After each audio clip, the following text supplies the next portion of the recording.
spreading the wisdom. What you saw, my son. I'm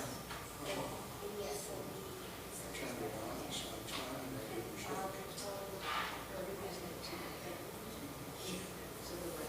Who was it? The, yes, that's right. She wasn't there.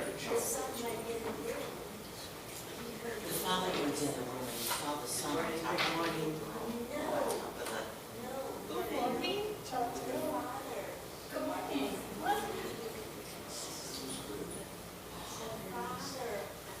What happens was, It wasn't the boy.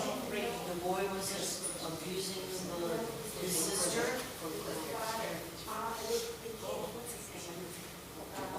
the kid was in his own room. See friend of me. I see Ellen and Ellen. Good morning. Good morning.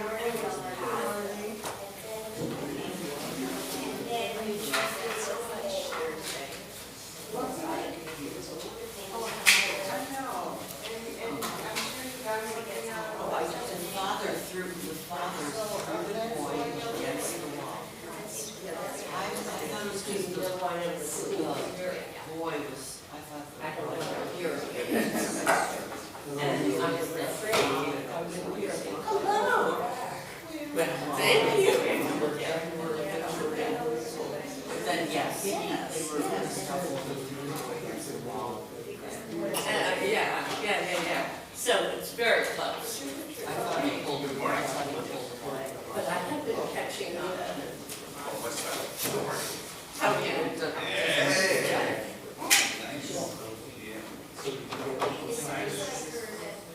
No.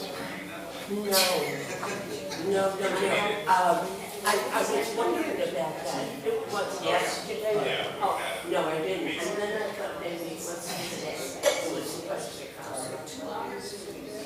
Do you want anything? I'm getting coffee. Oh, yeah. Yeah, I didn't forget. Here? Oh, no.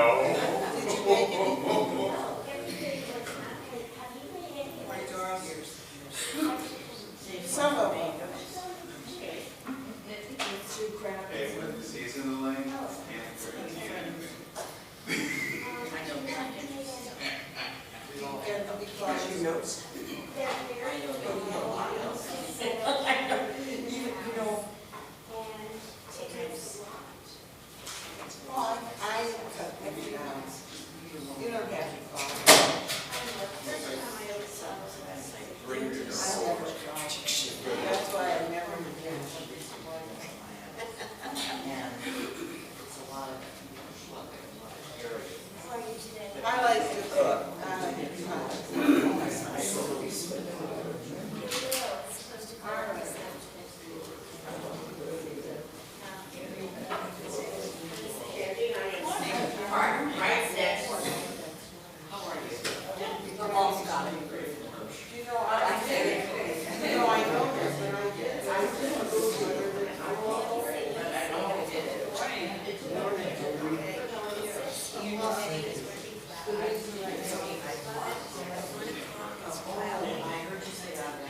Remind me to tell you.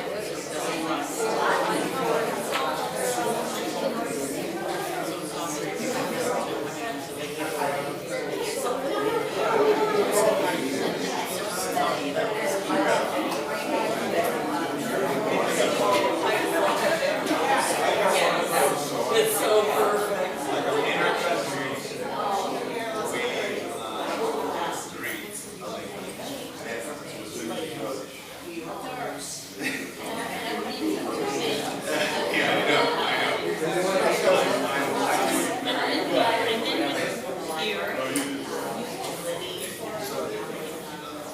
Oh, yeah, yeah, yeah. I've been, I got crackers.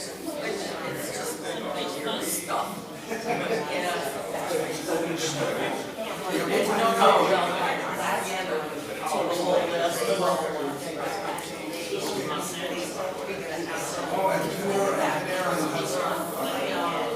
I'll find out. well, I got two. One does.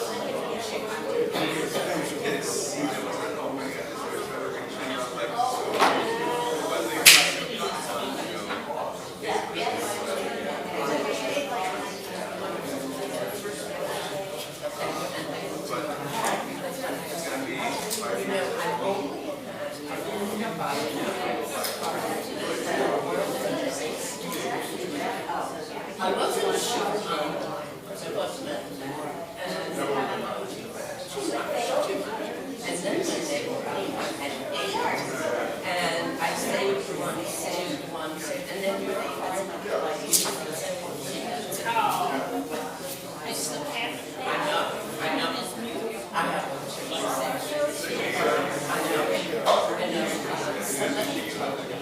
She is actually January.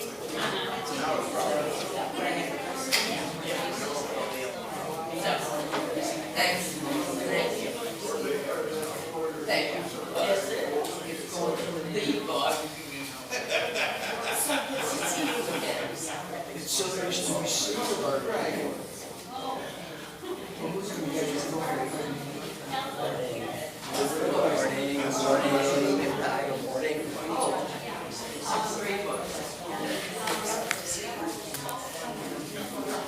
How are you? Very good. How about you? Good.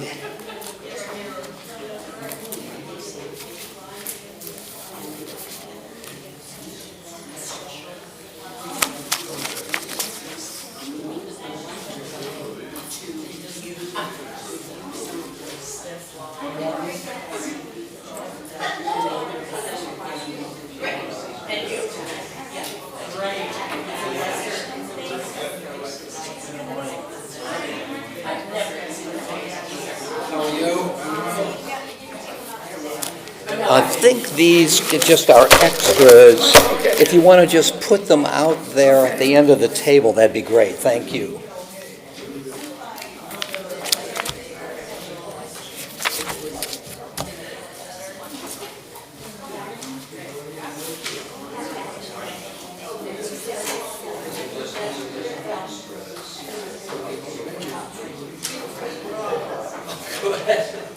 I'll mark it down. Thank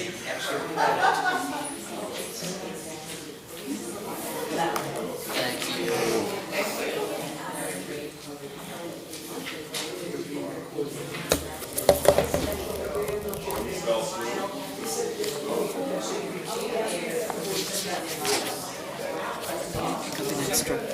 absolutely. That's, yeah, an extra, that's new, but they're being passed around. Okay, but this is, Lynn needs this. Good, of course. Nice to see you too. Was this from last week? That's from last week. Right. How are you? Great. I'll tell you. Last 4 or 6 years, Oh, happy. we've had dinner with my daughter Jamie. Dinner at 5 or 5:30? All 4 of those 6 days. The following topic began to be discussed. Rabbi Klein. That's so sweet. No, it's true. Yeah, I'm just wondering, the great unwashed who aren't commenting, what's their view? That's great. It's a part of the expression. There you go. If they can't take a joke. You can't take a joke. That's it. Thanks.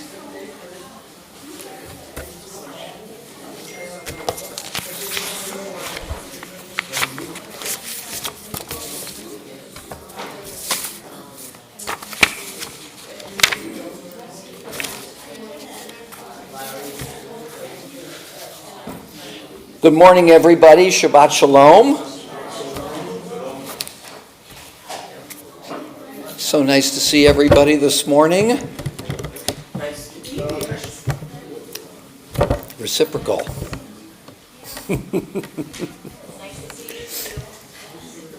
Okay.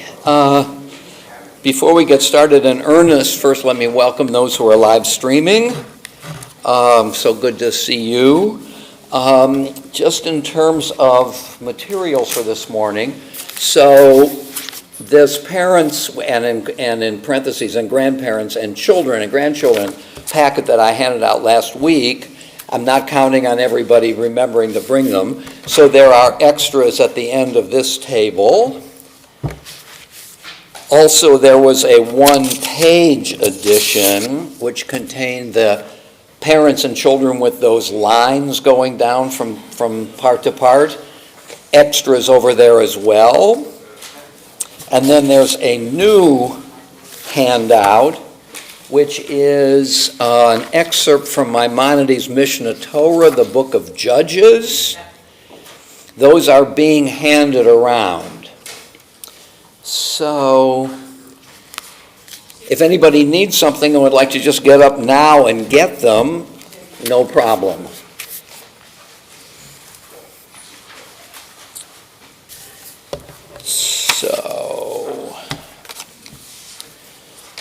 So thanks to Doris Donnelly for sponsoring bagels this morning. Thank you. It's always a surprise because you sign up in the fall and lo and behold, your day comes. So thank you. Thanks very much. Actually, I kind of like it that you're surprised because that means that you, at the very beginning, there was the first opportunity in the fall you signed up, which is great. Okay. Live stream sponsored by Eric Shaw. Eric, thank you very much. So good to know that you are live streaming. I'm just going to say something personal here. Eric and I haven't seen Eric for quite a while. I hope you're okay. But every now and then I hear either from you or that you are live streaming. So I'm really pleased and thank you so much for your contribution. And to Patty London for picking up this morning. Thank you so much. Okay. So, our blessing. Baruch atah Adonai Eloheinu melech haolam, asher kidshanu b'mitzvotav etzivanu la'asok b'divrei Torah.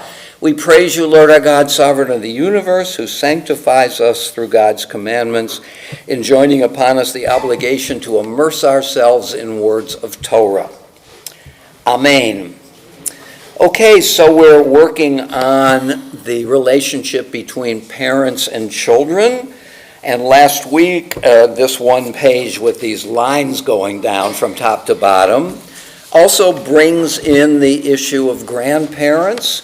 And I want to just review it quickly. And I've been thinking about our topic And I think we'll see as we move along today that one of the key issues that the authors of these passages are thinking about is the very knotty, that's with a K, the very knotty problem of transmission. How does one keep a tradition going when each generation is going to pass from the scene? And as much as a given generation can concern itself with keeping the tradition and its values vital and relevant, we pass from the scene and we leave it in the hands of the next generation, which is always perilous for a good and obvious reason. The best reason, one is negligence, but the other is things change. And each subsequent generation has the dual obligation of continuity, of maintaining the values that have lasted because they're applicable and important to any community, but also that things change. So you can't, no generation can afford to be merely in thrall or subject to the tradition. We can't just mechanically bring the past forward into the future. Otherwise, let me give you a profound example. There would be no designated hitter in baseball. So, and the designated hitter came into being because pitchers were dominating, and if pitchers hit, that was an automatic out, and it made the game less interesting, dull. And so if baseball were to survive, it would have to respond to facts on the ground. You may remember that in 1968, Bob Gibson dominated baseball. And because of that, major leagues lowered the mound by 5 inches in order to rebalance the relationship between pitcher and hitter. Okay, so those are only a couple of the most important examples. So because of the inherent difficulty of transmission, not only from generation 1 to generation 2 and 2 to 3, but 3 to 1,000. How does a tradition last 1,000 generations? With all the impediments that are inherent in the situation. People change their interests over time, and other forces and other blandishments are appearing on the scene. So one can't take for granted that the next generation is going to be as interested as the previous one. Aside from the ever-present challenge of trying to maintain, without any algorithm to do so, there's no formula for managing the relationship between tradition and change. So it's a matter of each generation coming to its responsibilities with a huge sense of responsibility. And without it, the challenges of a given period are not going to be met. So how does Generation X produce the next generation's fidelity to what Generation X is interested in? So the issue of transmission, or I'll put it differently, the issue of the vehicles of transmission are an overwhelming obligation to each generation. Not only do we care about continuity and preservation, but we have to supply the instruments for maximizing its possibility. And it seems to me that one of the grand themes of this subject of parents and grandparents and children is precisely to discover what are the means for maximizing the possibility of transmission? So you can see on the page we looked at last week, parents' obligation to children and grandparents' obligations, the rabbis are dealing with two possible instruments, parents and grandparents. It's as if to say, parents can do a great job, but if you add grandparents, or I might say, if you add other family members, right now, here the issue is verticality. Grandparents' generation, parents' generation, children. But certainly aunts and uncles and cousins, there are other means for getting this done. So the rabbis here have done something, I think, quite interesting. They have seen a difference between two formulations. So just let's look by way of review at the first one along the left-hand margin, Deuteronomy chapter 4, verse 9. And I've underlined what the point is. I'll go back to the beginning of the sentence. And make them known to your children and your children's children. Okay? So that introduces the issue of grandparents. Whereas the second paragraph down on the left column, Deuteronomy 11, teach them to your children. Okay. So teach them to your children leads us to that paragraph right above the bottom in the right margin. Now is the grandfather under this obligation. Surely it was taught, you shall teach them to your sons, but not your sons' sons. In other words, you shall teach them to your sons of Deuteronomy 11. And then the interpreter, the rabbi, says, but this seems to mean not your son's son. In other words, by implication, this interpreter is making an inference. Since it says teach them to your sons, it's suggesting, let me put it this way, this is a kind of a big leap. Then since there are grandparents on the scene, why is it that Deuteronomy 11 doesn't mention them?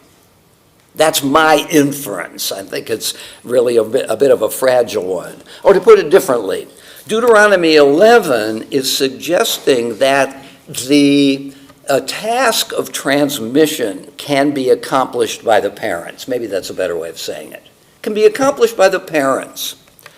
And so that paragraph now, to which that line draws itself to, is the grandfather under this obligation. Surely it was taught you to teach your sons, not your sons' sons. Well, how do I interpret the verse and make them known to your sons and your sons' sons? In other words, if it's only incumbent upon the parents to not only teach them to their children, but their children's children, how do I accomplish and your sons' sons? As showing that him who teaches his son Torah, the writ, the scripture, ascribes merit as though he had taught him, his son and his son's sons, until the end of all time. So this suggests that the possibilities that present themselves to parents, if only they can rise to the capacity, is to teach so powerfully your children that your children are going to teach it to their children. If the tradition really takes root in your children's minds and hearts, that will be sufficient to get them to the next generation, the generation after. In other words, the parents at the same time have an enormous opportunity, but an enormous responsibility. It's up to the parents in order to see to it that transmission continues down through the generations. Each parent ought to go to bed at night saying, it all depends on me. And I'm going to have to think real long and hard about how to get it done. Whereas the one at the very top, teach them to your children and your children's children, is a way of inferring, this is my inference, that as much as the parents have the opportunity on their own to insist upon, accomplish transmission, it's not very likely that it's going to happen. You know, let me use another important example. Ted Williams can hit 400. It's possible, but it's not very likely. So a manager or a general manager can't just depend upon a guy who's going to get 4 out of every 10 hits. He's got to do other things. Because though it's possible for people to hit 400, it isn't going to happen very often. When did Williams do this? 41, I think, which I think was the last time. So the second paragraph, I might say, is a bit more realistic, that the whole burden doesn't depend upon the parents. The last that paragraph at the very bottom of the page. He who teaches his grandson Torah, the writ regards him as though he had received it directly from Mount Sinai. For it is said, and thou shalt make them known unto your sons and your sons' sons, which is followed by, that is the day that you stood before the Lord your God in Horeb in Sinai. And you see that at the very top of the page. I've added verse 10 to that first reading, the day that you stood before the Lord. Who between parents and grandparents was more likely to stand at Sinai? The grandparents. The older you are, the closer to Sinai. I think that's the trick here. But as we talked about last week, grandparents have some advantages that the parents don't have. And one of them is that we begin to look older, more hoary, H-O-A-R-Y, and therefore wiser, maybe closer to the source of things. And because parents have so many obligations, responsibilities to their children, including punishing them, which the grandparents don't have. Would you take the kids this afternoon? Of course. I'm going to drop them off at 5, though. You put them to bed, the grandparent says to the parents. You tell them it's time to turn off the TV or it's time to turn off your technology. So the grandparents are not typically as disciplinarian-oriented as the parents. So there are some advantages to, I might say, the purity of the grandparents' relationship. So can you see, first of all, how clever the interpreters were? They had nobody comes to a text without some predilection, maybe even some need. And the trick is to be able to respond to the need without it seeming gratuitous. There was a very famous philosopher, contemporary William James at Harvard. His name was Josiah Royce. And Josiah Royce's wife said about her beloved husband, you know how he writes his articles and his books? He first decides what point he wants to get across, and then he manages the data in order to get there. Okay? So in a certain way, we all come to our texts or our issues with some biases, with some predilection. And we can make it happen. But the question is, though I may be satisfied with how I got the answer, you won't be, because it seems much too personal. I've manipulated the material. It's only if the case I may want to make, and therefore do make, is persuasive to you. Then you've got something that is not objectively true, but it's closer to what is objectively true, maybe still quite distant. So the rabbis do notice shades of meaning in these two Deuteronomy passages, Deuteronomy 4 and Deuteronomy 11. And they bring to their interpretation a desire to strengthen the means of transmission. That's their main goal. They're not just, they have nothing to do at 11 o'clock in a given morning, so they look at Deuteronomy 4, Deuteronomy 11, they say, hey, man, let's play a little game here. Let's see what we can get out of this.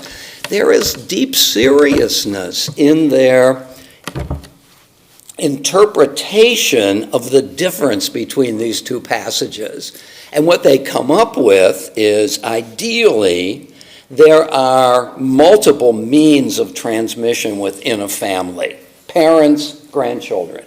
And I suppose if they could have found a cousin's passage or an aunts and uncles passage, they might have drawn that in too. We might have scoffed. We might have said, oh my gosh, that's so gratuitous. That doesn't. But they might have been able to make a case and therefore even strengthen their main. Who can deny that any tradition wants to find a way to transmit its values into the future? And the more instruments you have from that, the better. So the stronger a case you can make, the stronger is the possibility. If grandparents and parents were to read these passages and take them to heart, both generations would be interested in how to get the values across. Okay? So, any questions, concerns about this passage? This is a real tour de force, isn't it? This passage. Okay, so let's turn now to our next passage, and that is, I've got so many things going here, I'm not sure which one I'm doing that corresponds to what you have. So do we have at the top of the next page, children's obligations to parents? Okay, great, okay. So what we did, oh, good, okay.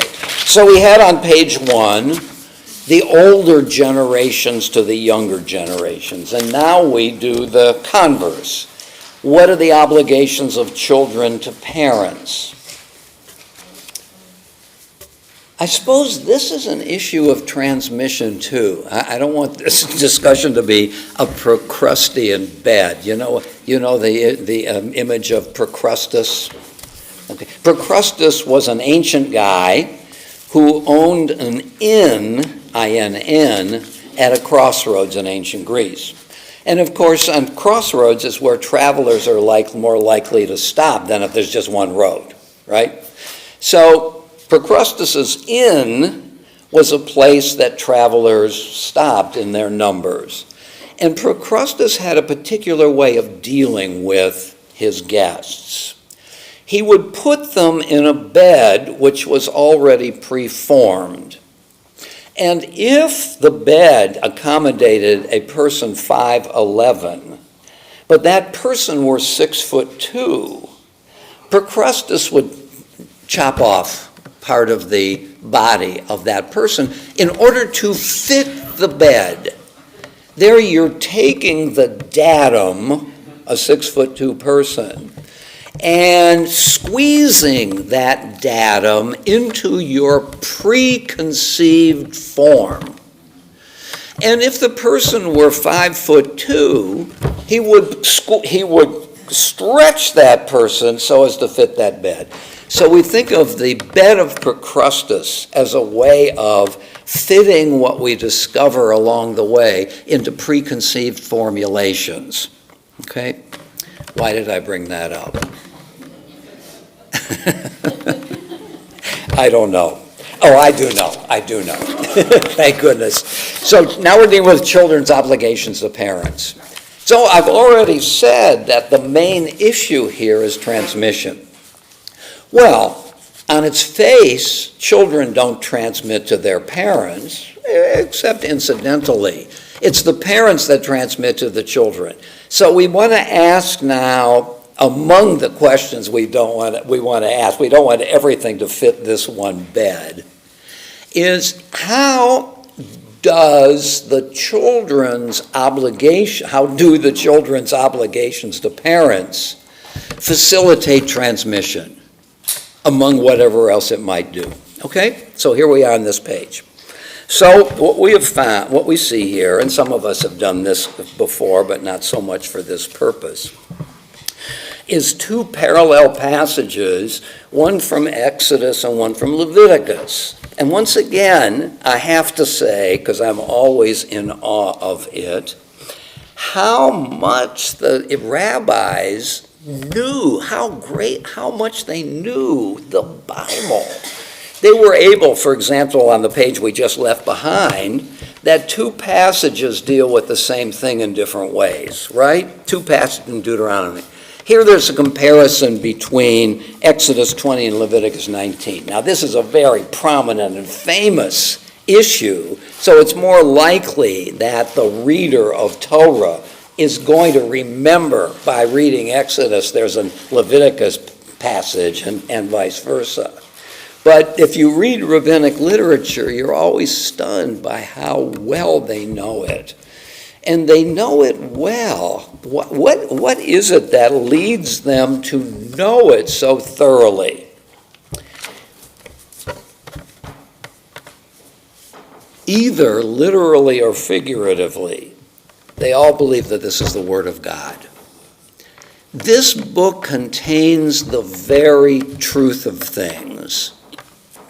Whether you believe literally that God gave it to Moses on Mount Sinai, or that it's a divine book. And it can be a divine book just by reading it, maybe. You can also call it a divine book by what comes from it. How many generations are nourished by this book? And the more nourishment over generations, the greater the book. Don't you think that's true?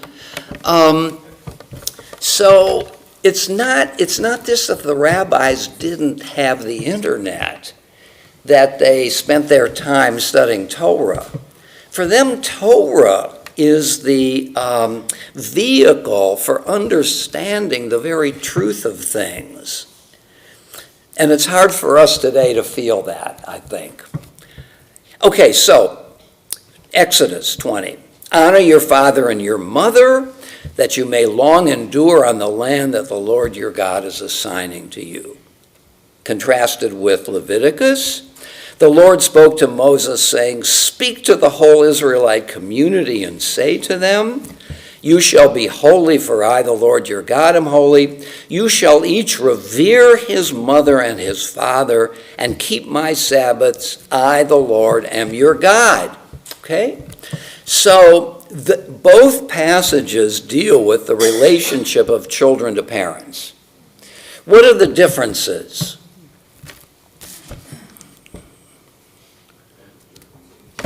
Rachel. Wow.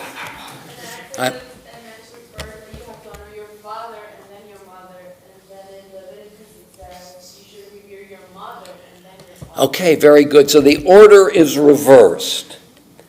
All right. And that's, for those who take the biblical text seriously, that's a difference that needs to be explained. What else is different? Jim? It implies strongly that the children have to listen to the parents. Okay, so... Whereas the parent to the child is somewhat of a voluntary thing. What's the voluntary part? Well, like I said before, they're obligated, but they voluntarily do it. Okay, all right, Children are told as good. a matter of fact, you will listen to your parents. Or to put it slightly differently, I like your point. There's no sanction or punishment if the parents don't teach their children. Whereas if the children don't obey the parent, there is likely to be some consequences. Good. That's your point about voluntary. Jonathan. I think the order here is nothing, nothing just like random or something like that. I think what God's trying to say is harder for you to honor your father than rather your mother. And Very good. So we have two different verbs. We have kabed, honor, and the word from which we get the word kavod, and it comes from the word that means heavy. Give weight to your parents. And the revere is yira, which can be translated fear or revere.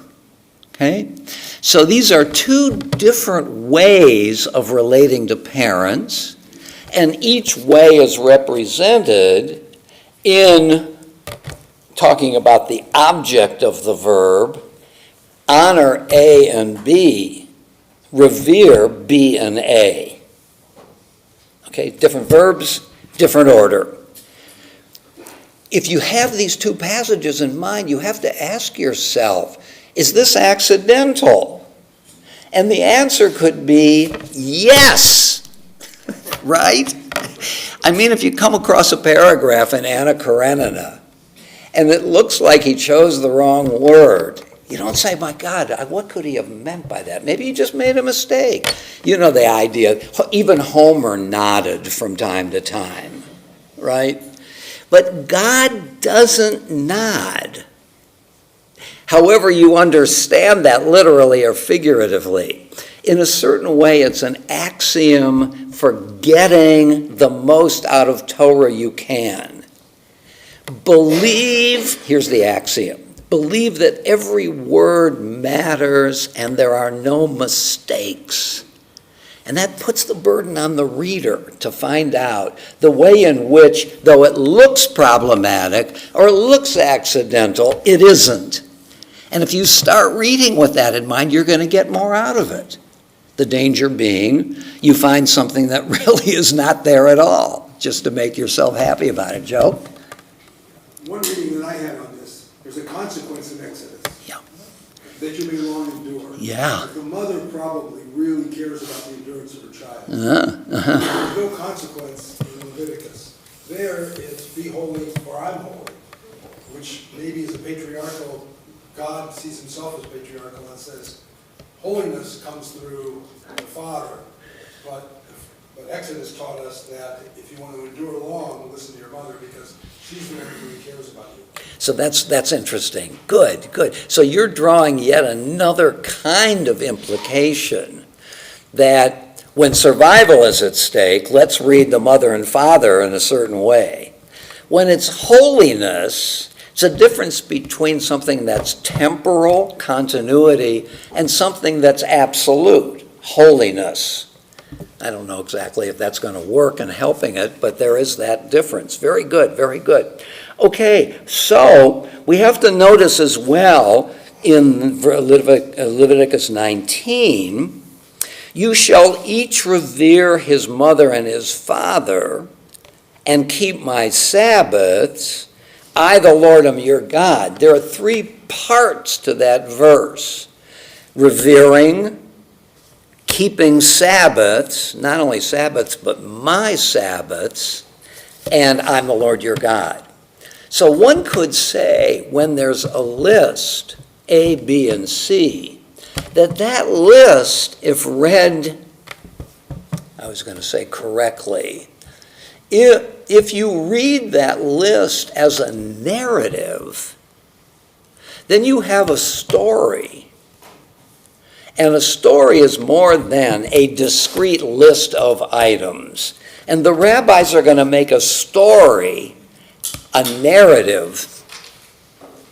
Somebody once defined the difference between a list and a narrative in the following way. A list is the king died and the queen died. Two things. Here's the narrative. The queen died because the king died. Now it's not just two things. There's a relationship between the two. So I think it's a good example of what a narrative is, that it puts the items in a list in order and shows their interconnection. So let's go down to the next paragraph from the Talmud, which is an interpretation of what we've just read. So, every one of you shall fear his mother and his father. So this is Leviticus. Here Scripture mentions the mother before the father because it's manifest to him, that's God, the author. Otherwise, the author wouldn't have written it this way.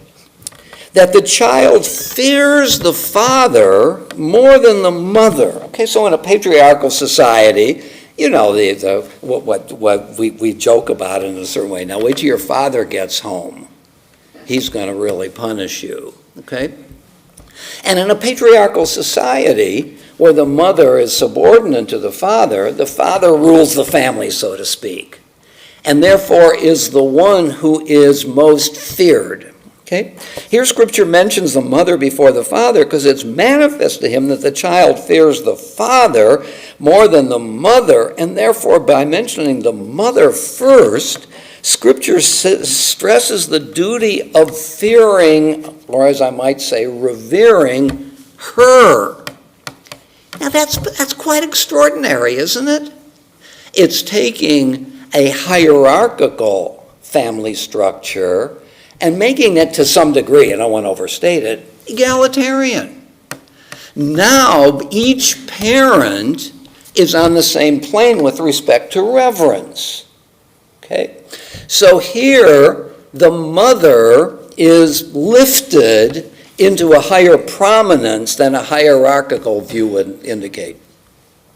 Notice also that if transmission is an issue, and it's only the father who is going to be revered, then you've taken one half of the family structure and put it aside. If the mother is revered as well, then she, among other things, becomes a vehicle of transmission. So again, transmission, I don't want to ride this hobby horse too far. It's not the only issue.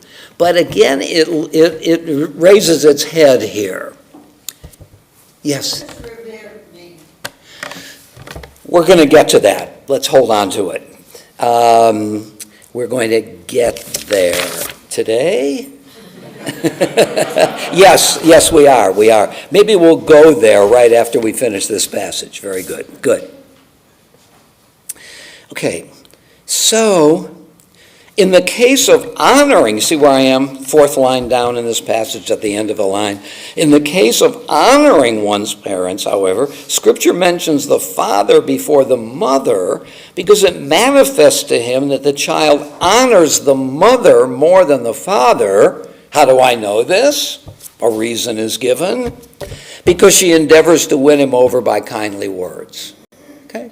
So it does, there is a sense here of the natural vocation of parents, and it's trying in a way to neutralize or subvert its ultimacy by bringing both parents on the same plane in terms of honor and reverence. But there's something deeply psychological here, too, isn't there? It's how the child tends to see the parents. Not always, not with intensity. Because one could say that the mother deals more maternally. How else is she going to deal? With the child than the father, who may seem a little more remote. Yeah, this is a stereotype, but I think it's also got some truth to it. Therefore, by mentioning the father first, Scripture emphasizes the duty of honoring him. Okay, so the natural recipient of these gestures is supplanted by the one less obvious to bring that person up on a certain level of parity here. Jim? If we go back to Leviticus, where the line 3, where it says you shall each, the word each, is that in the Hebrew also? Okay, let me see.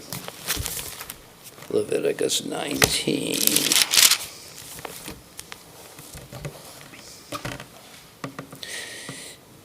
So the Hebrew is ish imo va'aviv tira'u, literally, a man, his mother, and his father, you, plural, shall revere.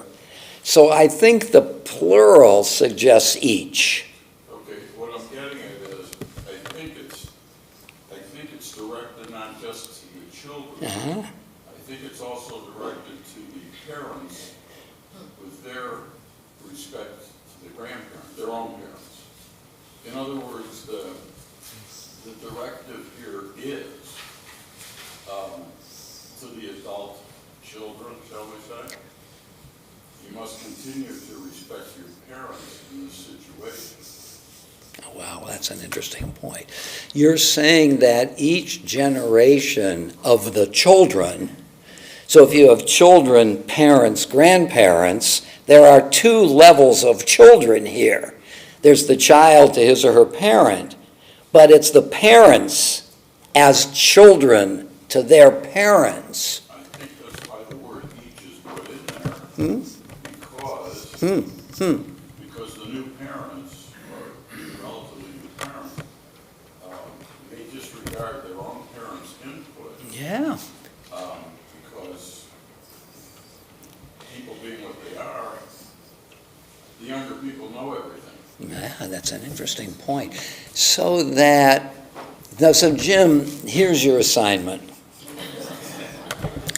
Find two passages which illustrate the point that you're making. I got a little tongue-in-cheek here. But, that's what the sages would do. You have a great idea. Not only that obligation, children of parents, never ceases, but it's also the way my parents treated their parents was a model to me about how children should treat their parents. I remember very distinctly in 1948 when I was 5 years old, I was 6 years old, and my father's father, whom I knew pretty well, was dying. And I remember driving over to my grandparents' house and my father getting out of the car. We all stayed in the car while he spent, I can't remember how much time. Why did that? That's a picture. How many years later is this? That's 75 years later. It still is a burning memory in my mind. It must have, I infer that it made the impression on me that this is a child, my father, who is honoring his father. And I think it, in my life, illustrated what you are saying. I hope it had a little impact on me in terms of treating my parents. Yeah, I like it. Wouldn't it be great if we could come up with some Bible passages which illustrated that idea? Wow. Collective assignment. Okay. Like it. Eddie. Well, it strikes me, because we're discussing about the passage of tradition and Torah and this book and everything, that in Leviticus, where it says that revere your mother, that's when it says, and keep my Sabbaths. Because it's always been discussed by the sages that the Kedusha, the sanctity of the home, lies more on the mother. No. Because, again, that was the breadwinner. He would go out, he wouldn't stay at home as much, so mom would stay with the kids and teach the Torah. And I think one of the things is when you do the Torah, when you perform the ceremonies and everything that it entails with joy and with a positive attitude, that is going to be something that the kids are going to want to do. Yeah. Rather than if you're always complaining, oh, this is so freaking tired, I shouldn't have to do this, then that's not going to be, something that the kids will want to do. No, I like that. I like that. So that really, honestly, this is like the first time I see it like that. I mean, it's because of the perspective you're teaching, I guess, but yeah, it's totally there. So Eddie is suggesting that it's not accidental that and keep my Sabbaths goes with the revere his mother and father. That she's the one who is likely to be able to transmit that. Okay? I like it. Malcolm? I want to reflect a bit about your point at the beginning of this session about how times change and our teaching responsibilities change because of our current circumstances. Yes. So a contemporary look at this Yes. could perhaps ignore or look past this distinction between the mother and the father. Mm-hmm.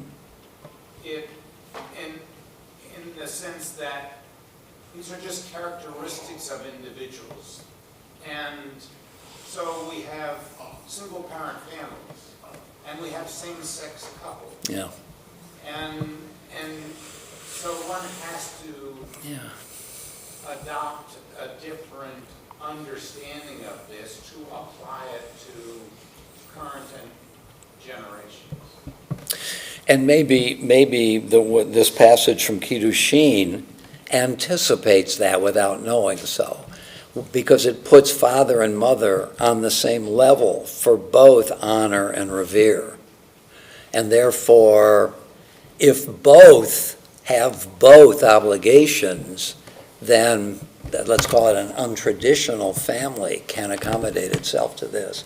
Although it raises an interesting question for me, and that is, are there distinctive roles in a family, or are fundamentally every person in the family of a certain category, parent, the same? I don't know. Stuart? If,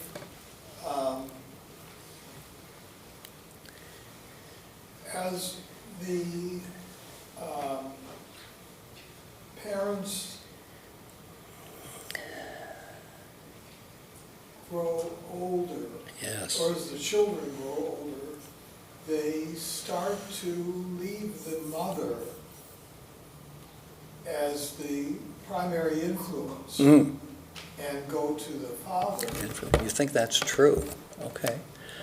Okay, all right. The mother has the role of the teacher from the birth Okay. through the age of majority, really. Okay. And then the father becomes more prominent, you're suggesting? Yes. Wow. Okay.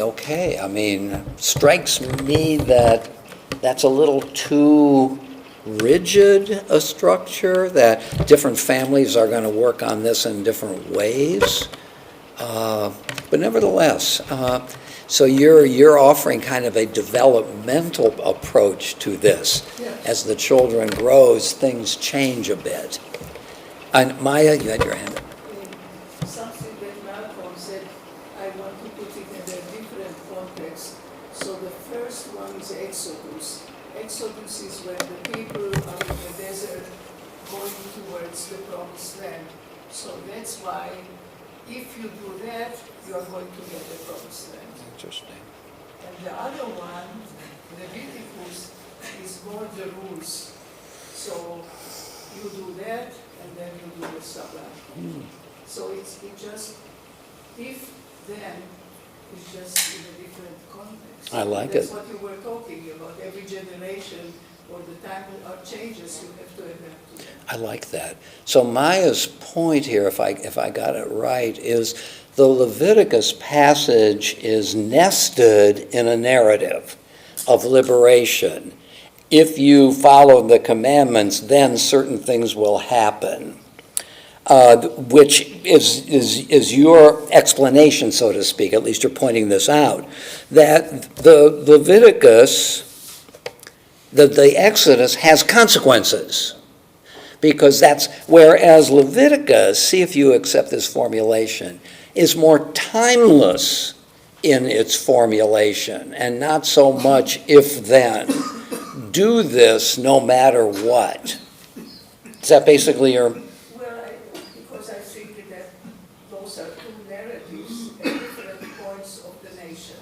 At different points. Yeah, and Leviticus is famous, at least to me, for leaving the temporal dimension out. There's almost no narrative in Leviticus. This may be why it's the central book, and why it's the book that traditionally children are studying first, because there is something timeless about it. Ellen? I think we're forgetting that when this was written, women didn't read. Women probably weren't even a part of the temple, Okay. nor were girls. Yes. Girls were taught to cook and to do household duties.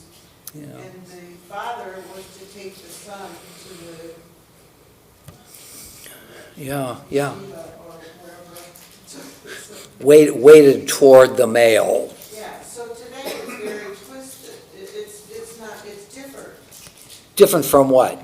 That? from that era. Now women obviously read and go to temple and teach as well, be a rabbi as well as a Yeah.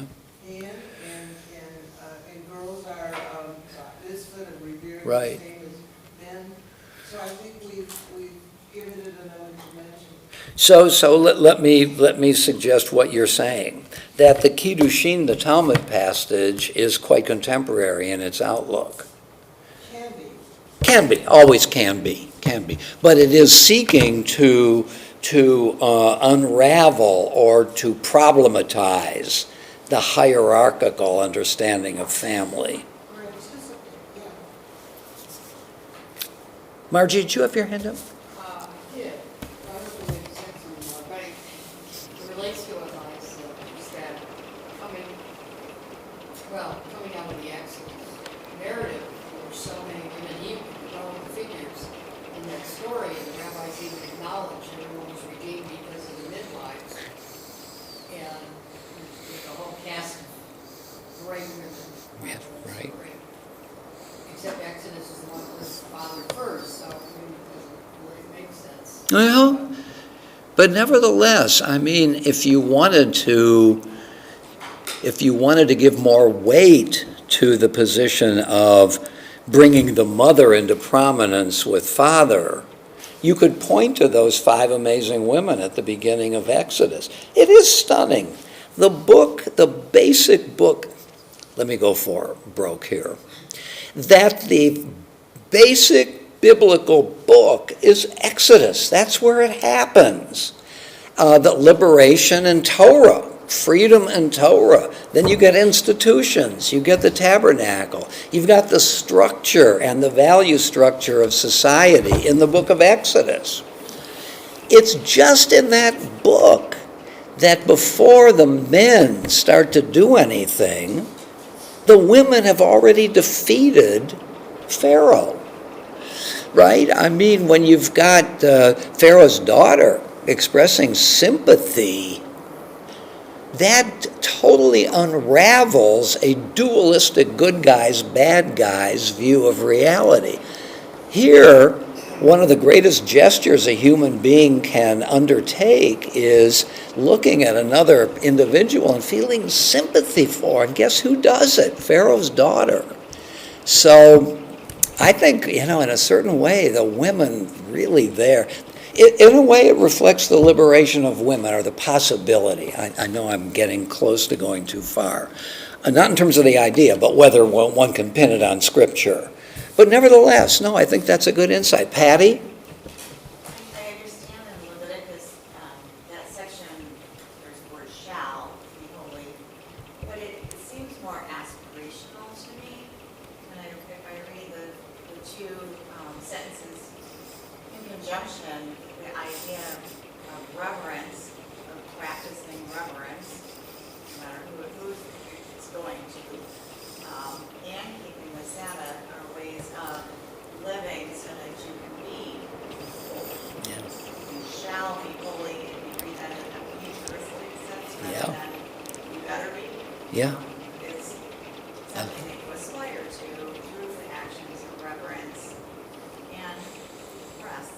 I like that very much. So Patty's point here is these are not orders as much as goals.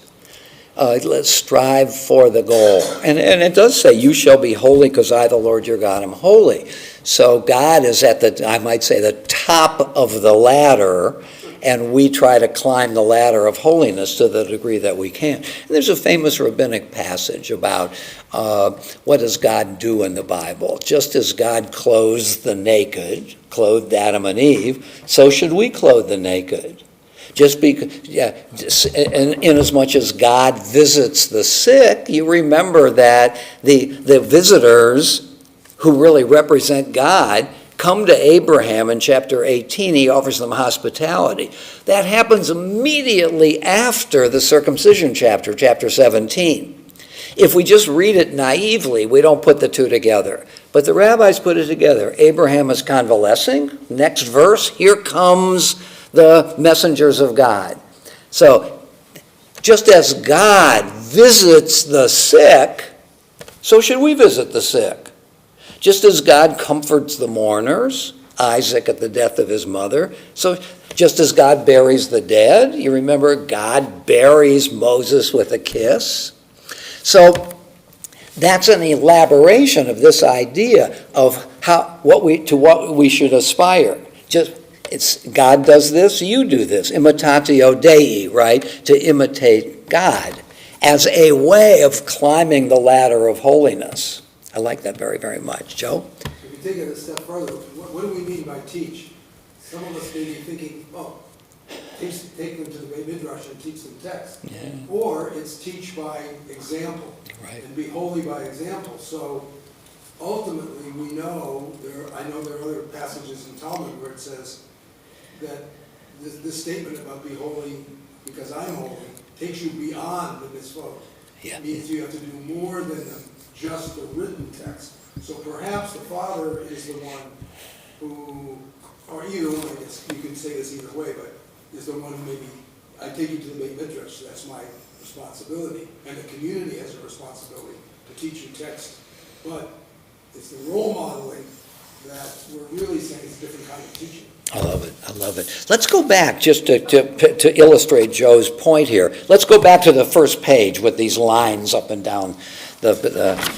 And here comes the Via Hafta. So it's the second passage on that page. Hear, O Israel, see it? The Lord is our God, the Lord alone. You shall love the Lord your God with all your heart, with all your soul, with all your might. Take to heart these instructions with which I charge you this day. Impress them upon your children. Recite them when you stay at home or when you are away, and so on. And there are two ways of reading that, impress them upon your children. It can be, mitzvah 1, teach your children.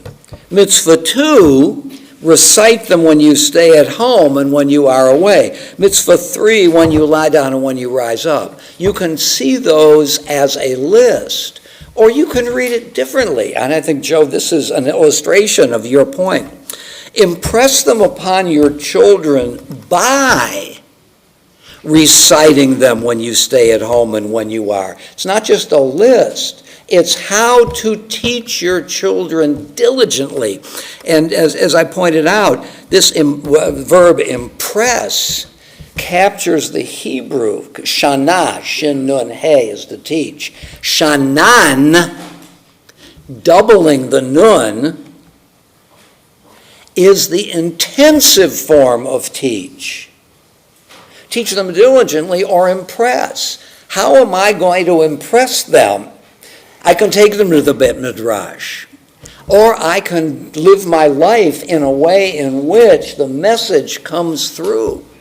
So I think there are two possible ways of reading that, just to pick up on Joe's point, which I think is a great one. Let's Margie? I'm just thinking about why Sabbaths is so integral. Is it partly week in and week out, is the concept, or is it, I don't know what these days consist of, like observe my Sabbaths. But the fact that that's linked is interesting. Well, it is interesting, and we'll get to the narrative point, but you're asking another question, and that is, how how many Sabbaths does this mean? If I miss 1 out of 10, am I negligent? Is that part of your question? No, I was just saying it's partly there that there's no break. You are doing this week after week after week. Okay, but it doesn't say, if you want to take a couple off, go ahead and do it. Yeah. And maybe Patty's point is a good one, since relevant here. Aspirational, maybe I can't observe the Sabbath every single week. I shouldn't chastise myself. Let me just say I'm going to try more if that's something I value. So the indistinctness here may enable some flexibility. I'm looking at Ellen's question here about what is revere and what is honor. So let's skip the next passage on that page and go to page 3. So this passage, you can see, is taking up that additional phrase in the Leviticus passage, right? And keep my Sabbaths. You see how this works? The capital letters indicate the biblical passage that is now relevant. Scripture places the commandment of observing the Sabbath immediately after that of fearing one's father in order to suggest the following. Although I admonish you regarding the fear due to your father, yet if he bids you desecrate the Sabbath, do not listen to him. And the same is the case with any of the other commandments. This, it is evident, is the meaning, since Scripture adds, I, the Lord, am your God. Both you and your father are equally bound to honor me. Do not obey him if it results in making my words of no effect. So this narrative, back to the Leviticus passage, you shall each revere his mother and his father and keep my Sabbaths, I the Lord am your God, is now not just a list of 3 things, they're connected. There's a hierarchy here. There's parents, there's Sabbaths, there's God. Or I might say, there's parents, there's commandments, and there's the author of the commandments. It doesn't say, you shall each revere his mother and father and keep my Sabbaths, because this is a custom of our community. Custom is not strong enough. It's because this comes from God. Now notice what is happening here. The honoring and revering parents in the beginning is elevated to a very, very high degree, until I might infer this whole idea of, what is it? Philia potestas, the absolute power of the Father. In some societies, the Father don't contradict my words. But now this, while elevating the role of the parent, is now limiting the role. Is now saying, yes, but don't take it so far that the father can tell you anything the father, or by extension the mother, wants, and it's okay because their power is absolute. The family is nested in a larger circle. Or I might put it this way. The family is not only a power center, it's an educational center.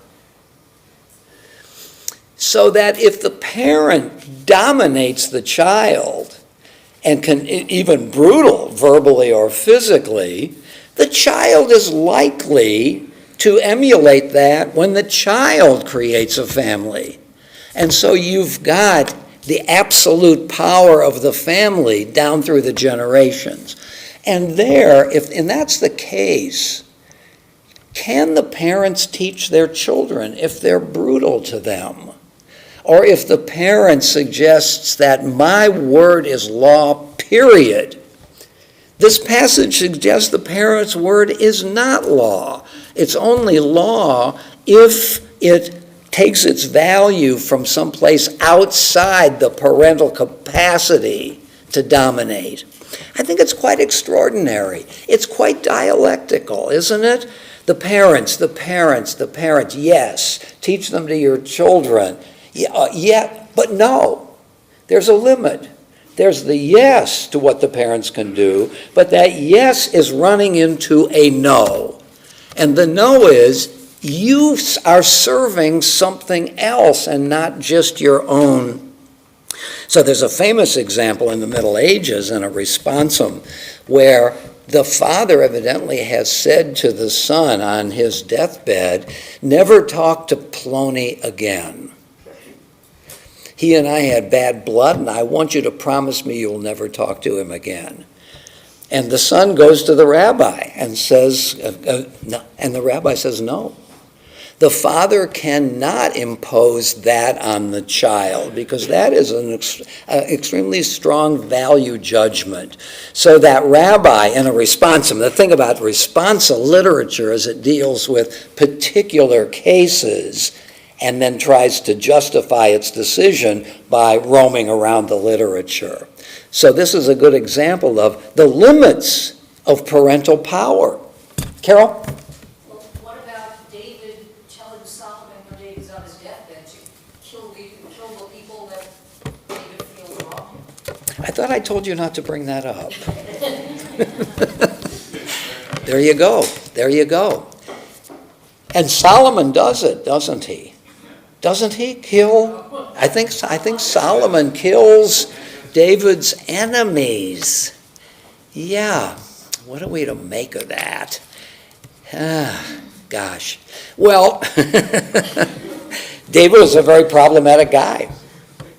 A great charismatic hero, did a lot of stuff, unified Jerusalem, wanted to build the temple. He was told he couldn't do it, unified the tribes. I mean, David is huge, the ancestor of the Messiah, and so on and so on. And yet, the Torah is ruthless in its exposure of David's big flaws. I've always said that when David is under assault and by his son and has to leave Jerusalem on foot, he recognizes and in a way has a moment of introspection and confession. I'm not sure I want to say it saves him, but it shows us his capacity for inwardness. But I think it's a good point.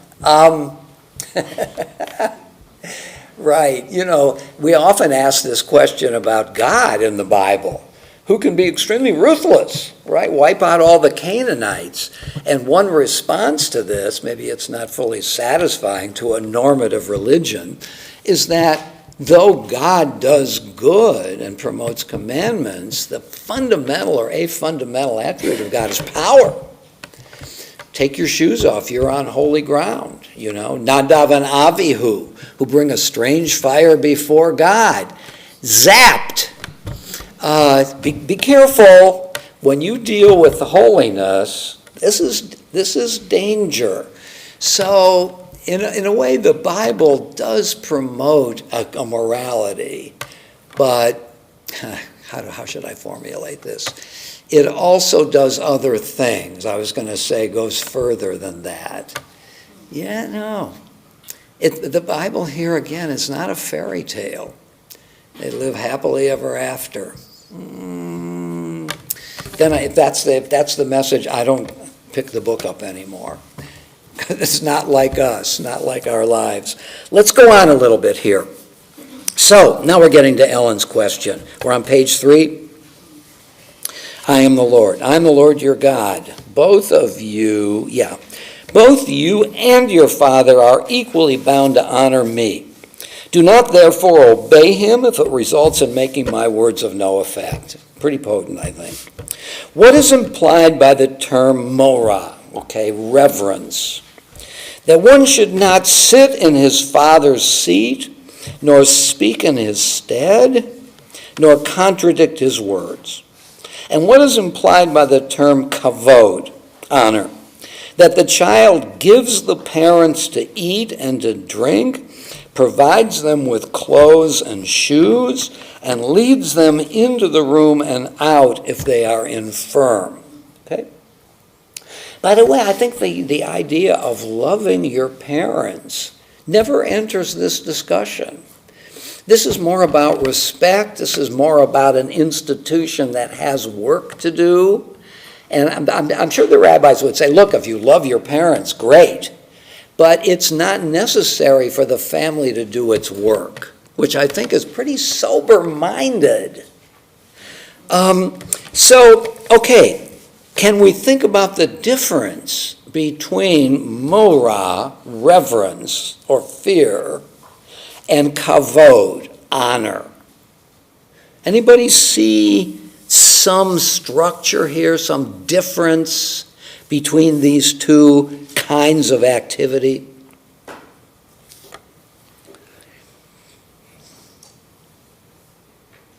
Jim?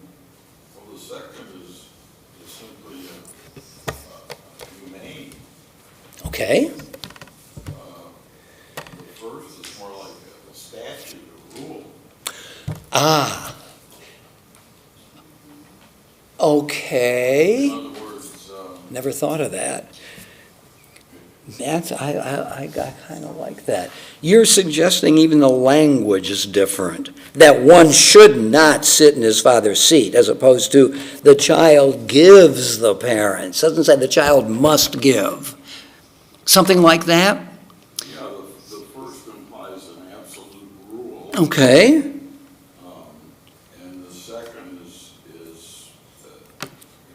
because you're human, you would help the person to do the right thing. I like that. They're all that brought you into the world, whether you like them or not. What follows from that? There's some implicit obligation Okay. that if you fail to do it, you're probably going to regret it for a very long time. The first, the reverence, is more rule-based. Yeah. The second is more humane-based. I never thought of that, but I like that. Jordan? Just like the Ten Commandments, the first are negatives, and the second don't have any negatives in them. It's positives of things to do. Okay. Oh, so the revere is more negative, don't, whereas the second is do. So Jordan is suggesting that it also mimics, so to speak, the structure of the Ten Commandments, which is a combination of do and don't. And this is two. Good. Ellen? Doesn't mention love. And it doesn't mention love, right. These are kinds of obligation. Any other thoughts about it? Ronnie? The term morah, in my mind, is status-oriented. Your father has a certain status. Here it is. Yes. You will pay deference Yeah. to that status. The term kavod has more along Jimmy's lines, a suggestion of how you behave towards that status. One is status, the reverence status, and by implication, the different status of the parents and the children. The parent has a status, a level that the children don't have, and the children must acknowledge and act, whereas the second is more, It's more of a suggestion, I think, to the lower status holder, that he still has certain fundamental obligations towards the higher status. okay, and those obligations are service, Yes. serving. Patty?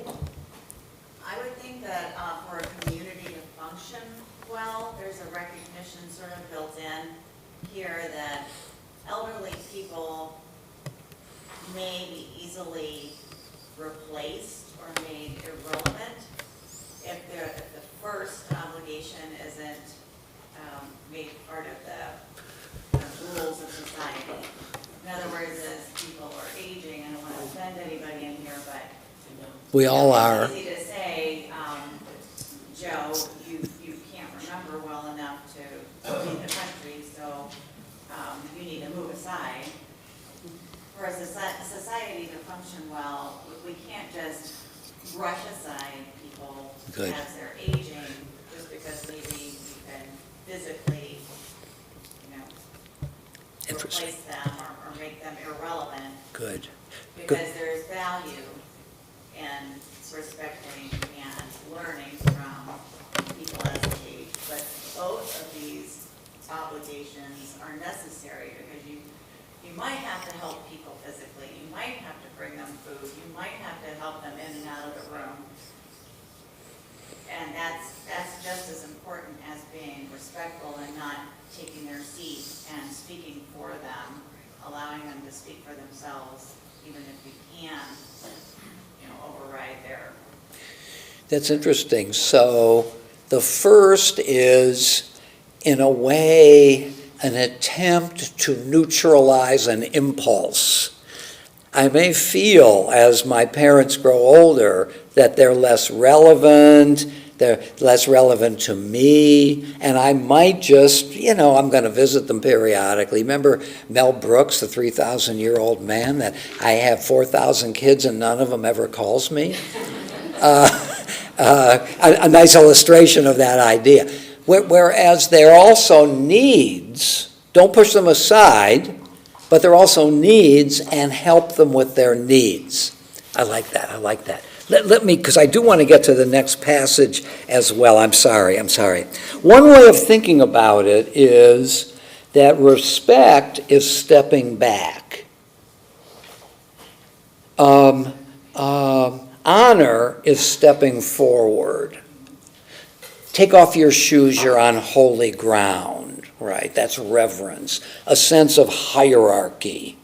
And I shouldn't violate the distinction between the two. So I don't sit in my Father's chair. We'll get to that in the Maimonides. I don't contradict his words. Notice this has something to do with transmission too. If I feel I can contradict my Father's words, I can sit in his chair, then I'm leveling the difference. And if I level the difference, how can I learn from him? I have to think of him as my teacher. Even though he may not be very good at it, I have to think of him in that way, otherwise I don't learn. So yira is the recognition of status differences, whereas kavod is to step forward and serve. And it also, you'll see, applies to God. Let's continue just a little bit. The next passage. The son provides food and drink from the resources of the father and mother. That is, he's not required to pay for serving his parents. Okay, that's pretty common sense in a way. If the parents, I have an obligation, but the obligation goes so far, I don't have to pay for it. However, he is obligated to honor his parents through physical presence, even if by doing so he will miss work. If it costs the child to honor parents, that's how important that obligation is. But if the son himself does not have enough food for one day, in other words, if in missing something that the son needs to do puts him at a big disadvantage, he is not obligated to miss work and end up a beggar. Once again, a kind of dialectic. I have big obligations, but at some point, if it comes to hurt me, then that obligation diminishes or is neutralized. And here's this little joke. A man calls his parents regularly, but is too busy to go see them in person. He asks his rabbi, do I have to fly out to see my parents? And the rabbi says, no, you can walk. I think it's a little funnier than that. Let's look at the Gluckel of Halmon. This is a famous set of memoirs. Let me read it quickly. You'll see that it's really potent. So this is a little anecdote, a little story in her memoirs. You can see her dates. So she kept memoirs, and they were published. A bird once set out to cross a windy sea with its 3 fledglings. The sea was so wide and the wind so strong, the father bird was forced to carry his young one by one in his strong claws. When he was halfway across with the first fledgling, the wind turned to a gale, and he said, "My child, look how I am struggling and risking my life in your behalf. When you are grown up, will you do as much for me and provide for my old age?" The fledgling replied, "Only bring me to safety, and when you are old, I shall do everything you ask of me." Whereat the father bird dropped his child into the sea, and it drowned. And he said, "So shall it be done to such a liar as you.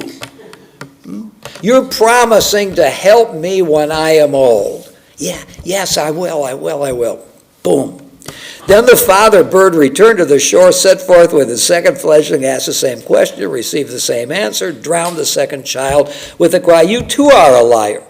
Finally, he set out with the third fledgling, and when he asked the same question, the third and last fledgling replied, "My dear father, it is true you are struggling mightily and risking your life in my behalf, and I shall be wrong not to repay you when you are old, but I cannot bind myself. This, though I can promise, when I'm grown up and have children of my own, I shall do as much for them as you have done for me." Whereupon the father bird said, "Well spoken, my child, and wisely. Your life I will spare, and I will carry you to the shore in safety." Isn't that a lovely story? It's got psychological profundity, doesn't it? We can be very well intentioned, but when our parents are older and they're struggling and we still have a full life to live, a generation younger, it's sometimes it's hard to manage both. We like to, we want to, we feel guilty when we don't, but there are pressures. Whereas I promise to keep the values you're imparting to me going in the next generation. This is that issue, again, of transmission, isn't it? Let's just look at the Maimonides passage below. And this is from his letter to the Yemenites. Maimonides did a lot of great things. One is he wrote a letter of consolation to a Yemenite community who was suffering under the situation of messianic pretensions, and this messianic movement was threatening Jews with forced conversion and so on. So he writes this letter to them, both to comfort and to teach. So he says, "Keep well in mind the revelation on Sinai, according with the divine precept, to perpetuate the memory of this occasion and not to allow it to fall into oblivion. Furthermore, we are enjoined to impress this event upon the minds of our children." Notice, impress. "As it is written, only take heed to yourself, keep your soul diligently, lest you forget the things which your eyes saw, and lest they depart from your heart all the days of your life, but make them known to your children, your children's children." That's precisely the passage we have at the top of that first page. "It is imperative, my fellow Jews, that you make this great spectacle of revelation appeal to the imagination of your children." I mean, I think this is a remarkable thought. Just as a little aside, when Aristotle is discussing the 6 parts of tragedy, plot, character, diction, a couple of other things, language, spectacle is the least important of the parts of tragedy. The least connected to the message, the essence of the drama. So here Maimonides, who is a rationalist, believes in reason and the power of reason and the power of teaching, is now talking about another vehicle of transmission. Spectacle, dramatic pictures, appealing not to reason, but to the imagination. The imagination, by inherently, is about images. Proclaim at public gatherings its momentousness. Okay, here are 2 ways of proclaiming. Hey folks, Sinai is very important. Keep it in your mind. By the way, the commandments come from Mount Sinai. It's very crucial. It really is crucial. Or if I create a picture, if I'm a poet, or I'm interested in liturgy and in ceremony, this is what appeals to the imagination, which is a mode of teaching that is very powerful, isn't it? So Maimonides, the rationalist, understands that reason alone is not enough for successful transmission. For this event is the pivot of our religion. So here I want to stop and I want to bring Maimonides in and I want to say to him, prove to me that it's the pivot. And he couldn't do it. Judah Halevi in the Kuzari, kind of a younger descendant, or an older contemporary of Maimonides, says that the difference between the imperative value of Judaism and Christianity is that only 12 disciples saw Jesus in the empty tomb, whereas 600,000 men over 20 saw the moment at Mount Sinai. And that means that Sinai is a more powerful argument for the truth of Judaism than the eyewitnesses that prove the truth of Christianity. Let me ask you this question, and I'd like you to raise your hand if you would. How many think that is a proof of the superiority of Judaism? I don't raise my hand either. That's an entirely superficial way of talking about it. In other words, you can't go back to the event itself because the Torah's description of the event is circular. It's claiming what it already has assumed, the superiority of this event. So when Maimonides says here, for this event is the pivot of our religion, and we say to him, prove it, he can't prove it by reason. He can only show it. He can only display it. Not that that's a proof, but if you display something that touches, inflames the imagination, you've got something solid here. Obviously, it's not a QED. Doesn't mean that's the very truth. But what Maimonides, the rationalist, is saying is there are limits to reason.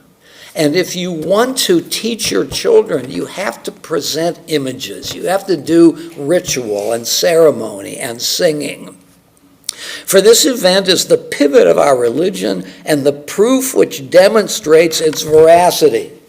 This is false, but it's also true emotionally.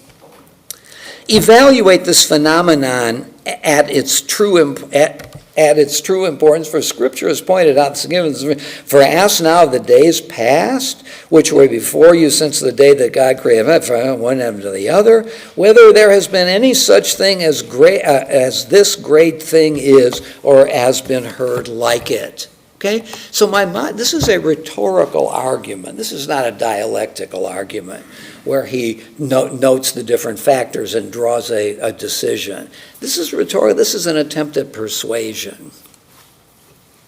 Okay, so let's think here. Where are we? So you'll see on the page that I handed out to you today, it's somewhere here, we've got another Maimonides passage from the Mishnah Torah. You see it? Okay, so I think what we'll do next week is we will spend time on this quite astonishing passage from Maimonides' Mishnah Torah. We've talked about Maimonides before. A couple of years ago, we spent a whole year on Maimonides' view of Torah, but always worth going back to Maimonides. As the letter to the Yemenites is a very different genre from a code of law or a philosophical treatise. Now, that just shows you the versatility of Maimonides. After all, the educational imperative is to take advantage of the situation and not just what you want to say. What are the means of persuasion given what the audience is at a particular moment? That's how Aristotle defines rhetoric. The art of discovery in every given situation, the available means of persuasion. If I took my 6-year-old and opened the Torah and started reading Torah, that guy have no impact. But if I can create an emotion, I create a mood because I have to take advantage of what my audience is. And that's what Maimonides does. So, next week we'll do this, and then I think we'll go on to our next topic, whatever it's going to be. Shabbat Shalom.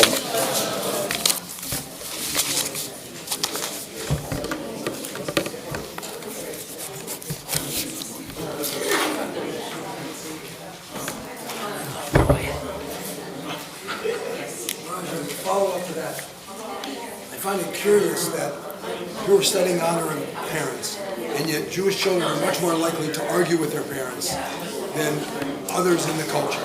So what does that mean? So maybe, this is a little bit of an inferential leap, that honoring your parents in that sense means that, like all Jews, we study and challenge, Elu ve'elu, and therefore really honoring your parents is arguing with them, maybe not in a way that insults them in front of other people or insults them the way you do it. But really honoring is being like them. In other words, being a Jew who looks at the complexity of life. Because I do this thing called Honeymoon Israel, which is, I don't know if you've heard of it. I haven't. You have or haven't? I have not. So we've taken about 3,000 interfaith couples to Israel.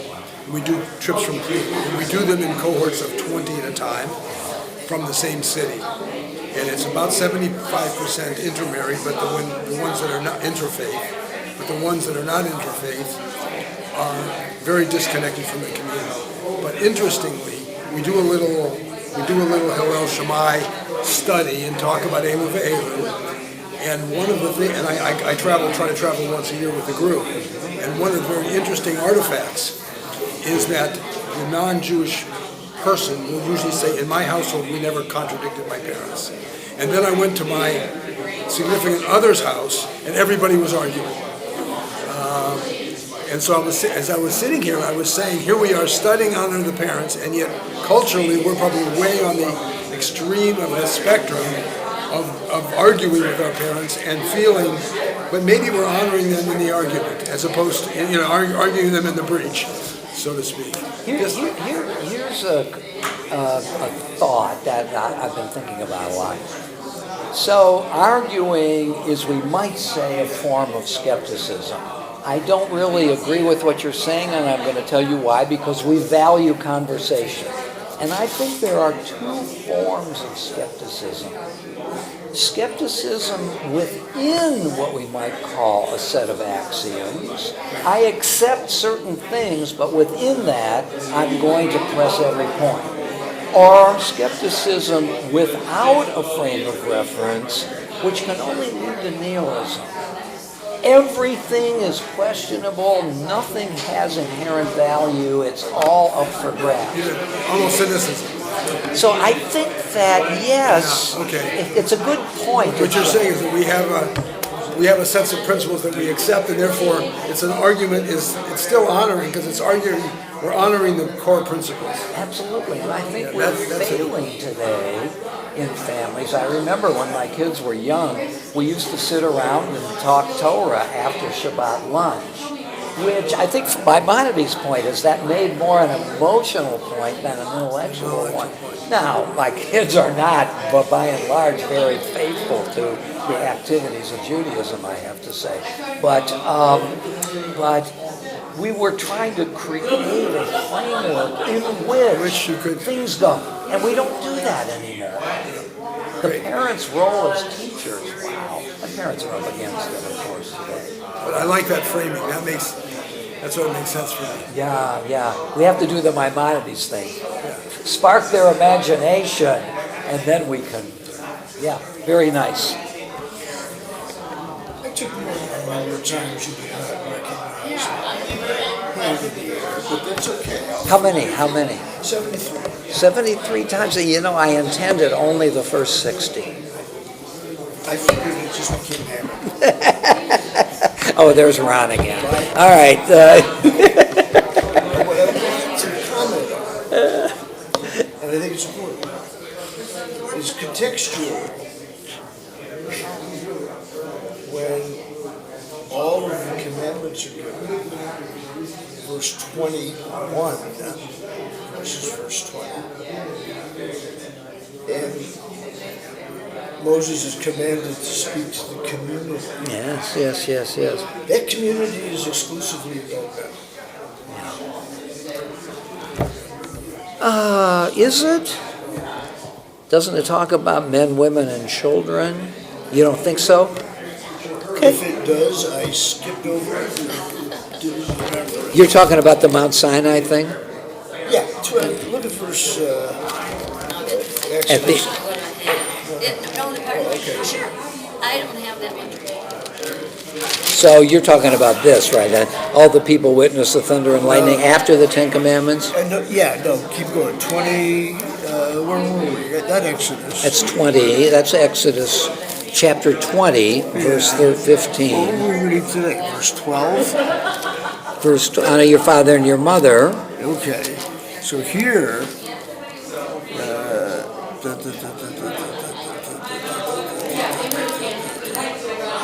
all right. Here we're talking about the community now. Right. If we go to Back. verse 21. Back, or Verse 21. verse 21, here it is. Made for me an altar on earth, birth of... I should have said chapter 21. Oh, chapter 21, Yeah. the rules. And again, they talk about community. Okay. And You know, when I wasn't calling on you, I had a sense that you didn't, just an intuition, you didn't really have your point fully formed. I think you're right. Maybe I was... When I call on you, then you have to have I it have to together. have it together. You're right. I think that's hilarious because you didn't call on me today because I did not have my point fully formed. I can, You can see that in my face, and that's, I can go, I have very few talents, but I thought I felt both of you. You were... But I do have a half a thought. Yeah. But it's, oh, wait, just No, go ahead. So I think your point is that the men are being spoken to. The community is being... The word is here somewhere. Oh, you're going way ahead now. These are the laws. Yeah, no. You want to go back where the community is gathered at Mount Sinai, chapter 19? I'll find it. Yeah. I'll find it. Call me up until 2 in the morning. Okay. If you don't get the call before 2 in the morning, my version is not the same as your version. I see what you're saying. So you could be right and I could be right, because our versions are different. But if you call before 2, if I see Ron Rosenfield on my phone... It's me. Yeah, and I will not answer it, I promise. If you're calling before 2, I know you've got a point to make. But all seriousness aside, We know that he's speaking, that God is telling Moses to gather the community. Yes. The members of the tribe of Israel. Right. All men, no women. No women. So when we look at that in juxtaposition to honor thy father and thy mother. Yes. And then honor thy mother, father. It seems to me that the strength of the patriarchy Yes. is the overriding consideration. I see what you're saying. Because men are singled out at certain points and not men and women. That's your point? And my response is, and I don't know how well I could justify it, is that it's dialectical. That there is a patriarchy here, there's no doubt about it, and it's promoted at a variety of places. But the Torah is also suspicious of the axioms of its social. So Ruth, is a huge hero. The women do this stuff at the beginning of Exodus. But you have to look at the meaning in which those verses are written. And unless I'm incorrect, and I may well be, Genesis, Exodus, Leviticus are written eons before Ruth. Okay, I think that's fair. So, But Ruth, by making it into Scripture, somebody said we need to balance. yeah, later on, when societies had changed. Okay. No, that's good. No. From now on, I'm never calling on you again. Well, look at, if I do this, I have a half-formed thought. Oh, and I gotta pay attention to this? If I do this, I have a fully formed thought. And how many of those 73 were this? Four? Okay, that's a lot.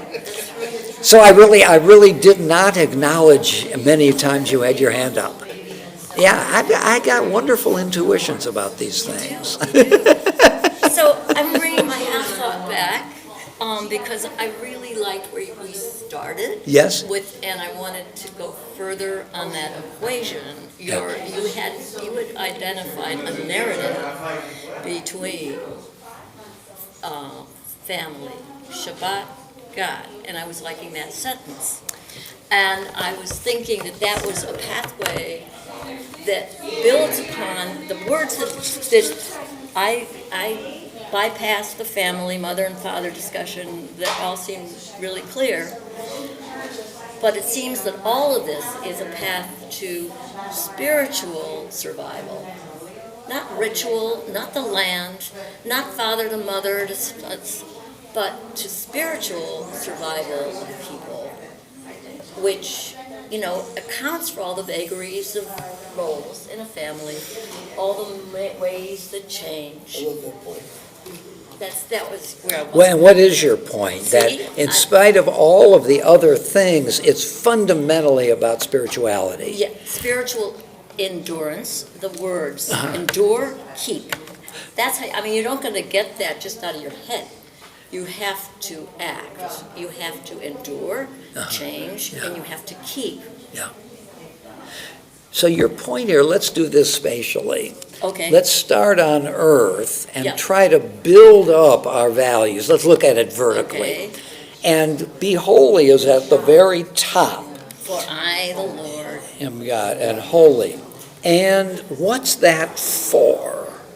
Getting to that acme itself.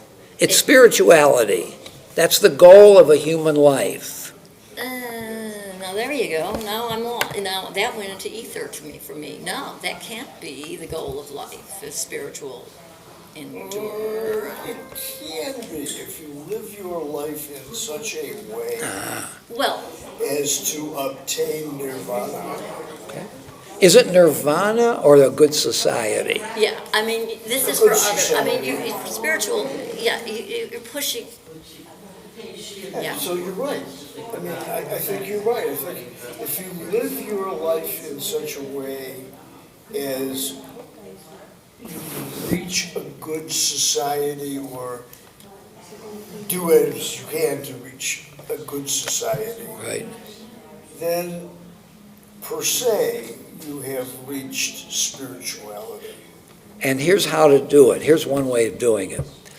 You gather delegates to a constitutional convention, and you write a constitution, and then you add some amendments, and you're open to more amendments, and that's the foundation of a good society. Then you get a Supreme Court involved. No. Well. Well, that's a foundation too. Of course, it's Yeah. fragile, but it's a foundation.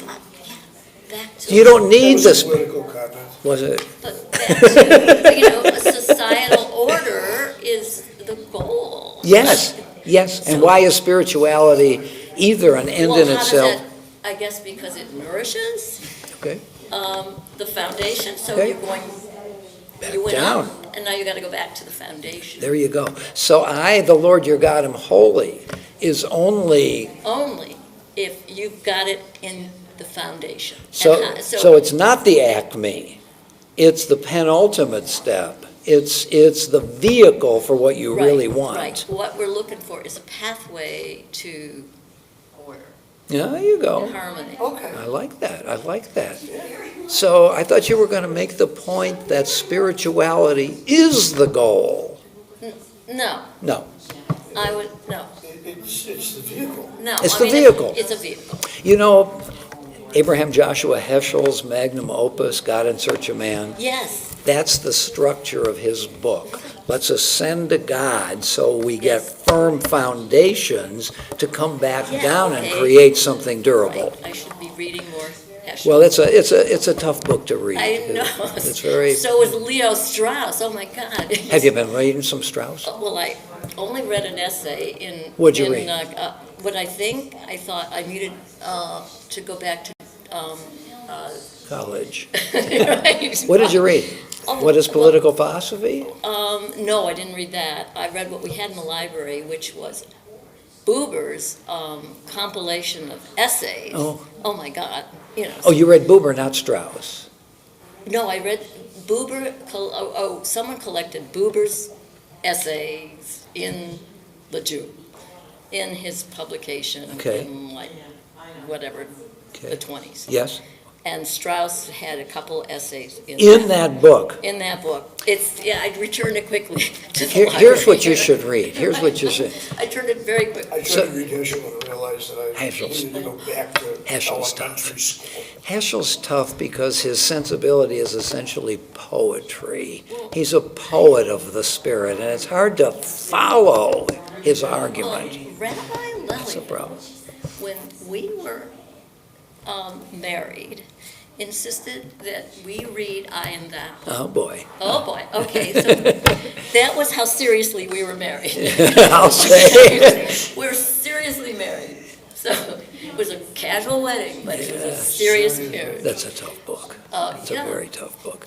Here's the thing, Strauss has a collection of essays with the title Persecution and the Art of Writing. Thank you.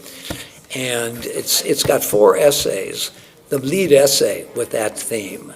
Persecution and the Art of Writing, how a writer who's got revolutionary ideas presents it without harming himself or his society or his followers.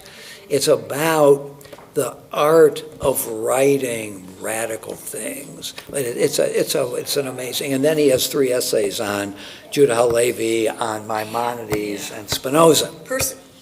Okay, There's a wonderful, you get the New Yorker, either of you? yes, yes. Yeah, in this issue, there's a Oh. piece on Spinoza. I just got it Friday. Yeah, take a look at it. It's Okay, really yeah, I a just- wonderful essay. Spinoza. Spinoza. Is he a relative of yours? Seriously? Wow. Before he converted. He never really converted. Before his. He left Judaism. his- He's really considered the first secular Jew, because he didn't, oftentimes when you leave one religion, you went to another. He didn't do that. According to my family legend, we go back to Amsterdam, or actually before Amsterdam. Spain or Portugal. Yeah. How about that? That is great to have that in your family. I think Spinoza is one of the most creative and daring of all philosophers. What he did. I always enjoyed reading Spinoza. I'm not sure to this day that I ever understood Spinoza. And I walked away in a critical, how is that lineage how do you know that? It's family legend, family history. We go back to Italy, and from Italy to Amsterdam, and from